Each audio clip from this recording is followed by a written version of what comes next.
Pessoal, o Instituto Brasileiro de Geografia e Estatística, o IBGE, divulgou novos dados do Índice Nacional de Preços ao Consumidor Amplo, que é o IPCA. Em setembro, esse índice recuou 0,29%, sendo o terceiro mês de deflação. E aí, para explicar melhor os impactos disso no nosso dia a dia, na nossa rotina, a gente vai conversar com o economista César Bergo, ele que é conselheiro do Conselho Regional de Economia do Distrito Federal. César, seja muito bem-vindo. Me ouve bem? Boa tarde, ouço sim, é um prazer estar com você aí hoje. Boa tarde, querido, o prazer é todo nosso. E para começar, eu gostaria que o senhor explicasse para a gente o que fez esse índice cair pela terceira vez, né? A gente está aí no terceiro mês de deflação. Olha, o governo ele reduziu os impostos estaduais sobre combustíveis, energia elétrica, sobre comunicações e transportes. Então, desde junho, você teve um decreto que reduziu esses preços. Além disso, no mercado internacional, está havendo queda do barril de petróleo, então o combustível baixou de preço bastante. Então, nesses últimos 3 meses, o impacto do preço da gasolina, do álcool, do diesel e da energia elétrica produziu essa redução de preços que tem impacto direto na inflação. Obviamente, esse mês, nós tivemos ainda uma boa notícia.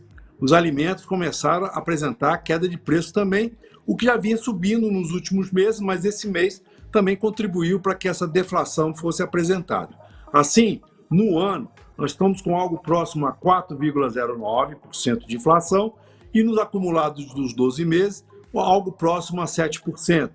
Isso aí é muito importante porque age nas expectativas das pessoas e esse mês, particularmente, também tivemos uma boa notícia que o leite também baixou de preço, ou seja, fica até mais tranquilo para as famílias gerenciar os seus orçamentos, mas tecnicamente o que impactou mesmo a inflação para baixo foi os combustíveis e a energia elétrica. Perfeito, César. Como você bem disse, eu vi que o preço de alguns alimentos também caiu, né? Como bem citou o leite, eu lembro que eu cheguei a pagar quase R$9 numa caixinha de leite e agora a gente já está sentindo que está diminuindo, né? E eu gostaria de saber, o que o senhor quer destacar para a gente que teve a maior redução de preço? Eu sei que o senhor já falou a respeito dos combustíveis, mas na questão assim de alimento, do nosso dia a dia mesmo, né? Explica pra gente também qual vai ser a real mudança no nosso dia a dia com essa deflação, por gentileza. Perfeito. Um alimento que realmente contribuiu bastante para que essa inflação caísse foram os legumes, né? Tomate, a cenoura, a batata.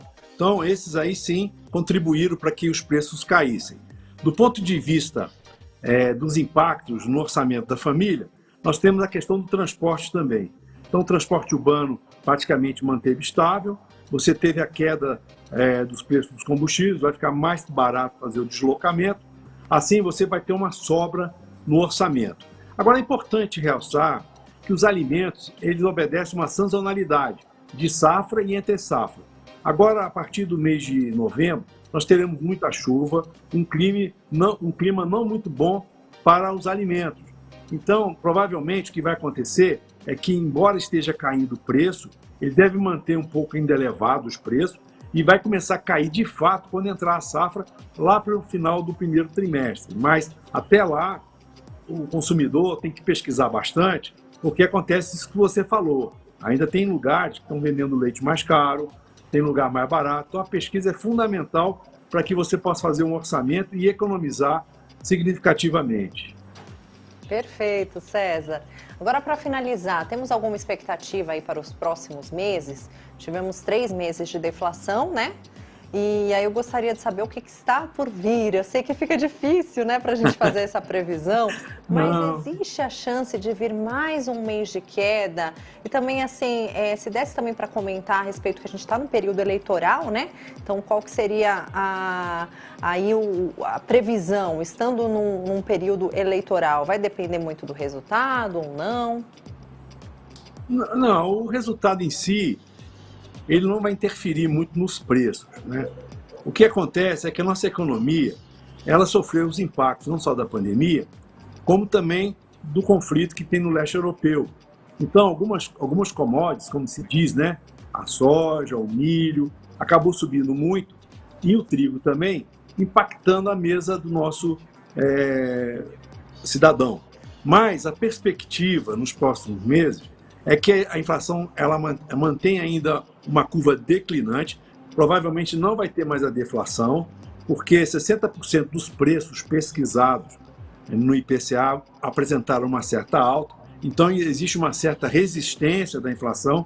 É preciso que a política monetária que o Banco Central está, de alguma forma, implementando tenha efeito, mas esse mês também, entre os efeitos do Auxílio Brasil, do Auxílio Caminhoneiro, Auxílio Gás, então deve haver muito consumo e a economia deve estar muito irrigada, apresentando alta liquidez. Isso deve ter um impacto da inflação, sim, mas a grande interrogação e o grande problema para 2023 é que 2022 a inflação deve fechar próxima a 6%, mas 2023 é a questão dos gastos públicos.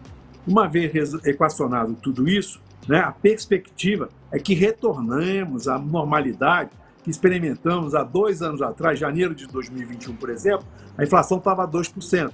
Então, isso deve acontecer a partir do momento em que houver, por parte das autoridades, uma ação direta de política monetária restritiva, mas também do consumidor, que ele pense muito antes de gastar o dinheiro, ou seja, pesquise, porque ele vai ajudar, então, a reduzir a inflação também. César Bergo, economista, agradeço muito pelas explicações, sempre explicando para a gente de uma forma simples. César, obrigada, até a próxima. Disponha, eu procuro não ser tão professoral, né? Como foi indicado no comentário aí, né? Porque o professoral, né? Às vezes a gente tem que descomplicar o economês, não é? Então tá bom. Certeza. Um grande abraço e um bom programa eu desejo para vocês aí, tá bom? Nós entendemos tudo perfeitamente. Obrigada, César. Até a próxima, viu? Tá bom, até logo. Tchau. Tchau, tchau.